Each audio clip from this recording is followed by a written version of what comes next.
With every passing day, hundreds and thousands came to him. His home became a mandir with a moving and loving, smiling and playful deity. Yes, it was him and only him who turned everyone's tears into streams of bliss.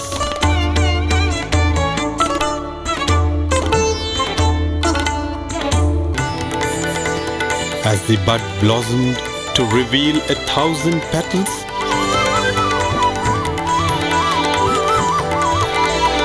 it can only be said that the fragrance of the first few years is unique.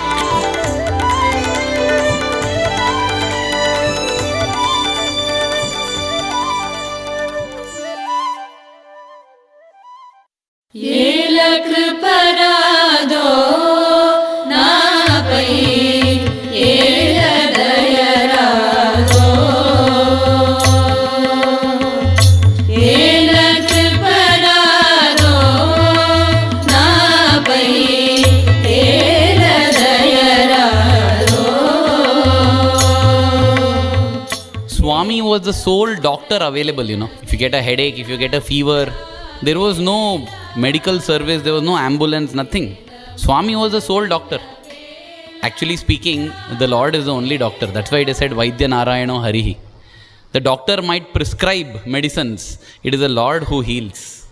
Many are such instances, The one that comes to my mind immediately is an instance where the father of our warden of Brindavan Hostel, Dr. T. Ravikumar, his father, Mr. Tyagarajan, was told by the doctor that you have got a month to live because you have got cancer.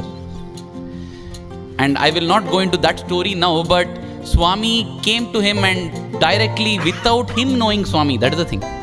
We think that SWAMI responds to devotees or SWAMI responds to those who know him. Mr. Tyagarajan did not know SWAMI. SWAMI walked up to him, called him by name and said, the doctor is saying that you have cancer, I am saying that your cancer is cancelled, go back home. He lived for decades after that.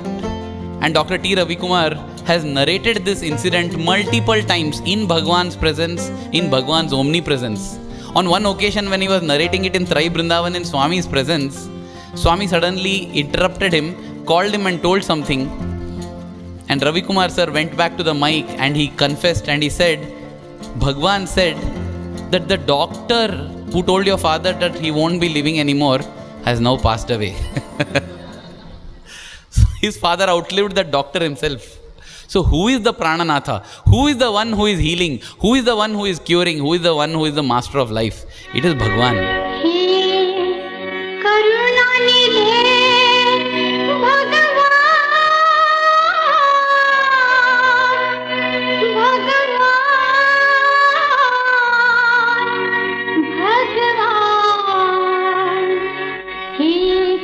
On one occasion, Dr. R.S. Ramachandran, the brother of Dr. R.S. Padmanabhan, the grandson of Sheshagiri Rao, the first priest that Bhagwan had for his mandir, his grandson Dr. R.S. Padmanabhan, the dentist, he had the privilege of serving Bhagwan for long years. He would walk behind Swami in Brindavan.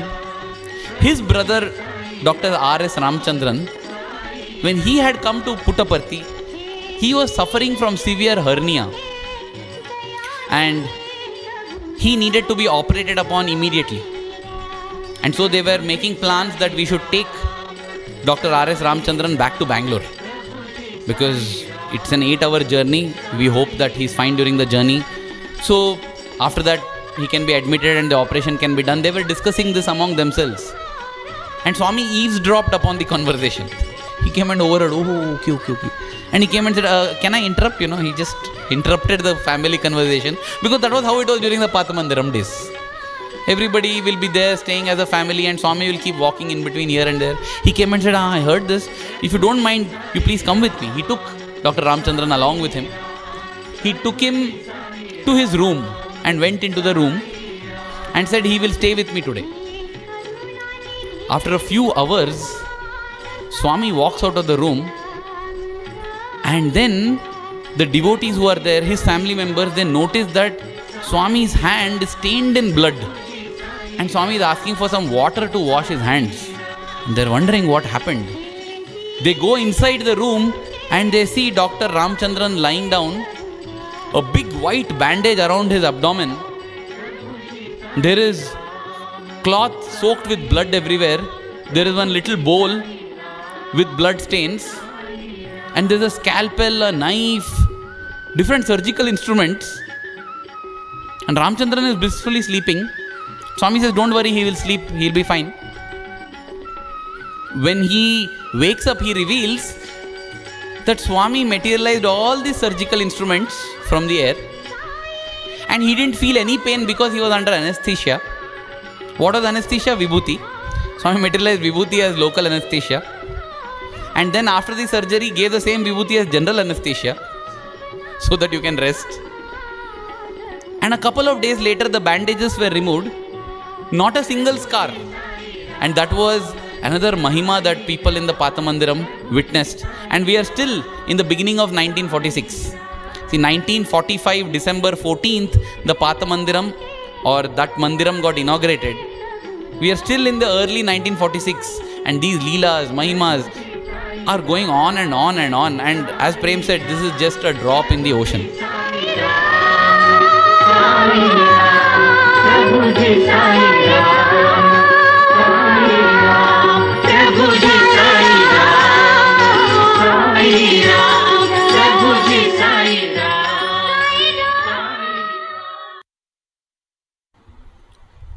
Another very beautiful feature about the Pathamandiram days was that when devotees would prepare to go back home, when they would come and tell Swami, Swami, permit us to go back home, and Swami would tell, why don't you stay for a few more days? Just one more week you stay. If it's near a festival, Swami says, Dashara is coming, just 3 weeks. Stay for Dashara and go, Swami will tell. Sometimes Swami would plead with the devotees, hey, stay for some more time, just for some more time. What you'll do, only classes, you can miss that, Swami would say. And very genuinely, Swami would say this. Some devotees would say that later years means 47, 48, when they would have these big festivals like Dashara and birthday, so many hundreds of devotees would come. And Swami would be so bubbling with energy and running all around the place, doing all the things. But the day after the birthday or the day after the festival, Swami would go and lock himself up and would not come out the entire day. People will feel that this is a very cold treatment to give. Generally, you should come out and send off all the guests who come, right? But they didn't realize that Swami was sitting in the room and feeling bad that all are leaving.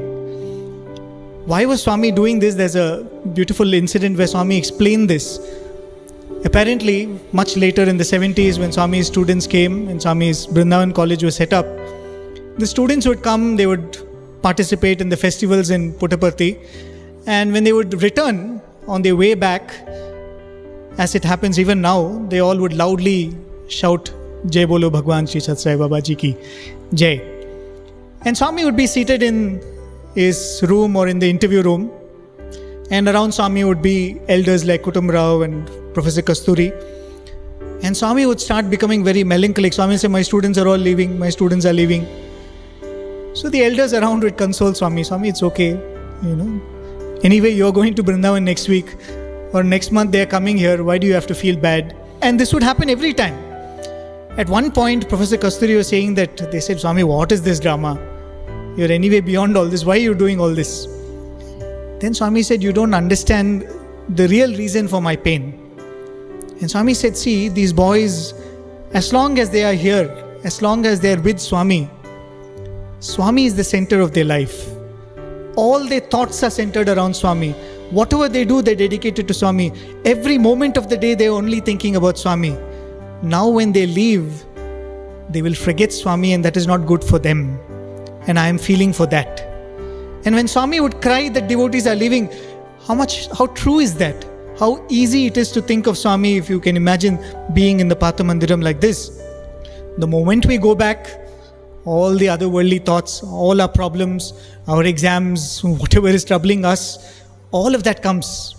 And Swami was feeling bad that these devotees who had this precious opportunity of constantly thinking of Swami are moving away from that opportunity.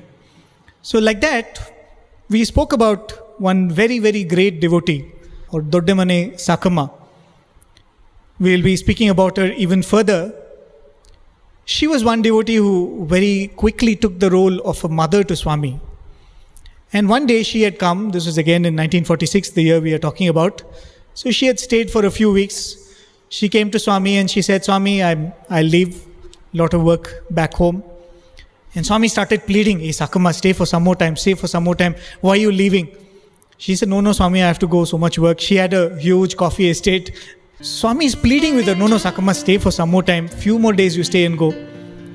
And very playfully Sakama told, okay, Swami, if you want me to stay, you should give me some special darshan, then I'll stay. She's bartering with the Lord. Throughout the day, if you're seeing Swami, darshan does not become special. So you should give a special darshan. She says, Swami, you give some special darshan, then I'll stay for a few more days. And Swami also, okay, I'll give you. That evening, when they go to Chitravati, Swami takes all of these people and it becomes a little dark. And suddenly Swami turns to the devotees and Swami says, see, I don't even have a torch with me. And before they could realize, Swami quickly climbs one of the small hills. Even as they're seeing, it's all dark and Swami very swiftly climbs one of the hills. And even as they're seeing, they see a very bright light where Swami is standing. Swami was wearing a yellow color robe, but what they saw was a bright red light. And they realized that Swami was giving them Jyoti Darshan. And even as they were seeing that vision ended, and then Swami started coming down. And midway again Swami stopped, again Swami gave the Jyoti Darshan. Again they saw that red light, brilliant light. And then again Swami started descending. When Swami came near the devotees, again they saw that red light and they were delighted. Definitely Sakama would have stayed on for a few more days. But the beauty is, the next day Swami comes and asks all the devotees, what did you see last evening? And it is then they realize that each one of the devotees had seen different things. Somebody saw Lord Vishnu in the light, somebody saw Swami in the light, somebody saw Lord Shiva in the light. Each one of them had their own beautiful visions.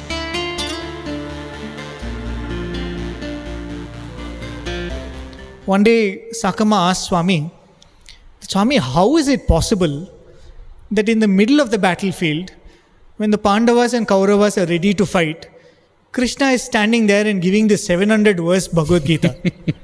He said, how is that possible? Even if you take 30 seconds for one shloka, 700 shlokas will take at least 5 hours. In the middle of the battlefield, where did Krishna have all the time? Swami did not reply to her. That evening, again, they were at the Chitravati sands, and Swami started playing with the sand. And then Swami brings out a beautiful ivory statue of the Gitopatesham. Krishna sitting on the chariot, the many horses of the chariot, despondent Arjuna, and Krishna speaking to Arjuna. That entire scene, about a 6-inch by 12-inch statue. And Swami showed it, and Swami started pointing out, see this expression, see Arjuna's face, see Krishna's face, look at the horse, and look at the Gandiva, and all of that Swami said.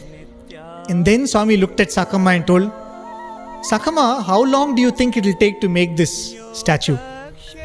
She said, Swami, it will take many, many months. And I'm sure there would have been more than one artisan working on it, so intricately carved. Then Swami asked, how did I materialize it in 2 minutes? And then Swami said, the same way Krishna gave the 700 shlokas to Arjuna, everybody else did not realize it had taken so long. Swami was sitting on the sands and he suddenly turned to this Lokanatha Mudaliyar, whom we mentioned about. So Lokanatha Mudaliyar was seated there on the sand and Swami suddenly asked him, how many times Lokanatha do you go to Tirupati? He said, Swami, I go about 2 times every month. Then Swami said, will you still go 2 times every month if Venkatesha comes to you over here?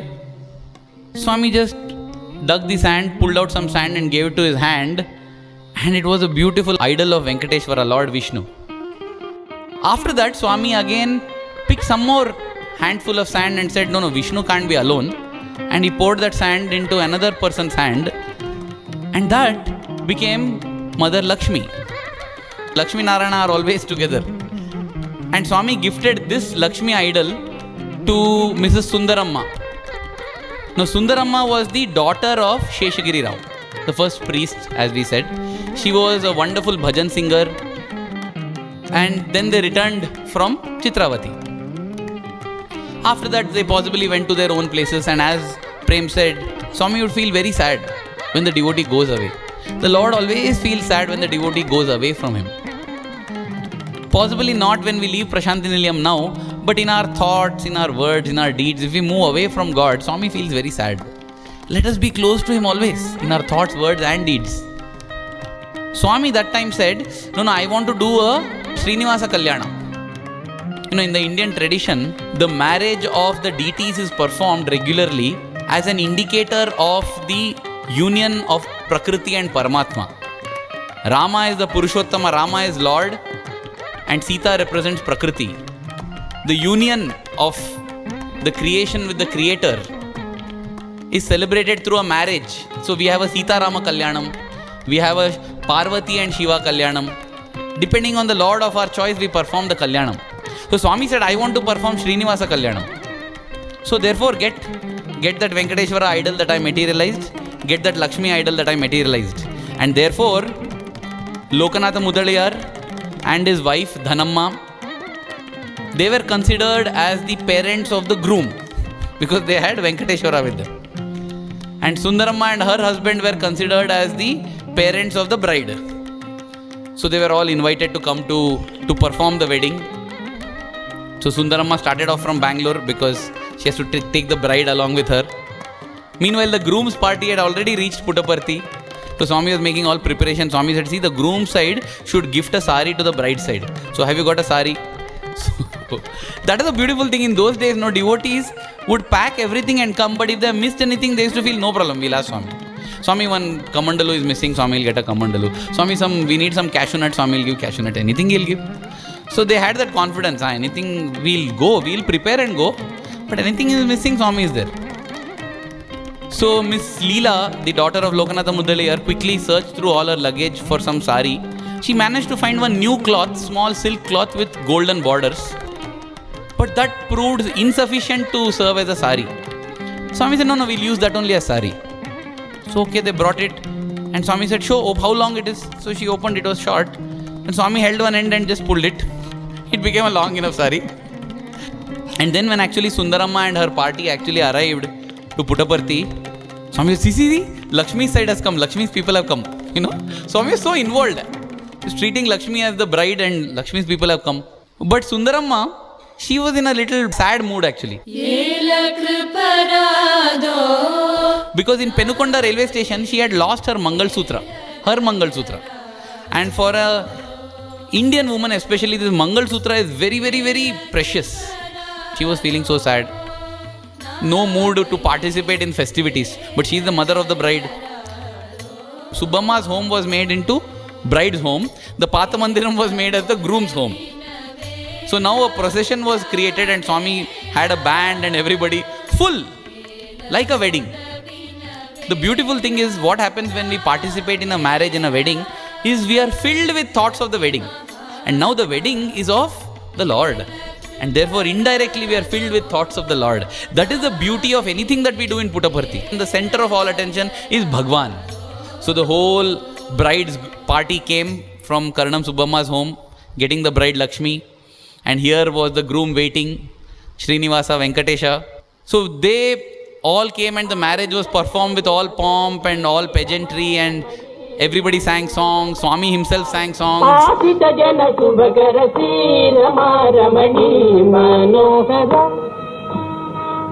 sayana Srinivasa Chidvilasa Bhava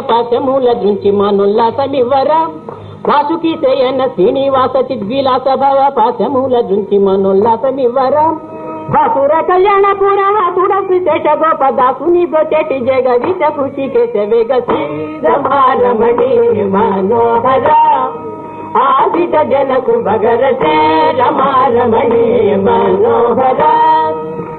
There was a Julotsavam in the evening. The bride and groom were seated on the Jula, and as the Jula was swinging, everybody was singing.